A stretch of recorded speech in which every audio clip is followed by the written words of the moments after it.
അസ്സലാമു അലൈക്കും വറഹ്മത്തുള്ളാഹി. പരിശുദ്ധ റമദാൻ്റെ പകുതിയും പിന്നിടുന്നു. പിറകിലേക്ക് നോക്കുമ്പോൾ ആശ്വാസമാണോ നിരാശയാണോ തോന്നുന്നത്? സലഫു സ്വാലിഹീങ്ങൾ 6 മാസക്കാലം ദീർഘമായ പ്രാർത്ഥനയിലൂടെ റമദാനെ സ്വീകരിച്ചവരാണ്. നമ്മൾക്ക് തുടക്കത്തിൽ ആവേശവും ഒടുക്കമാകുമ്പോൾ തീരാനായല്ലോ എന്ന ആശ്വാസവുമാണ് ഉണ്ടാകുന്നത്.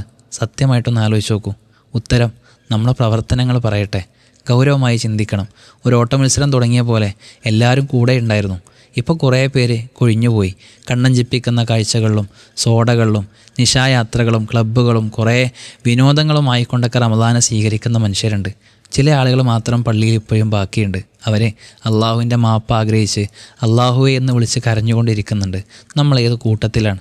എക്സാമിൻ്റെ അവസാന സമയങ്ങളിൽ തീവ്രമായിട്ടൊരു കുട്ടി പരീക്ഷ എഴുതും. ഒരു മത്സരത്തിൻ്റെ അവസാന റൗണ്ടിൽ കഠിനമായ മത്സരങ്ങളുണ്ടാകും.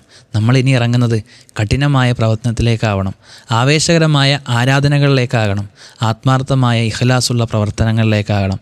നഷ്ടപ്പെടുത്തരുത്. ഇനിയും കിട്ടുമെന്ന് പറയാൻ നമ്മൾ അശക്തരാണ്. റമദാൻ ഇനിയും കടന്നു വരും. അവിടെ നമ്മളുണ്ടാകുമോ എന്ന് നമ്മൾക്ക് ആർക്കും ഉറപ്പില്ല.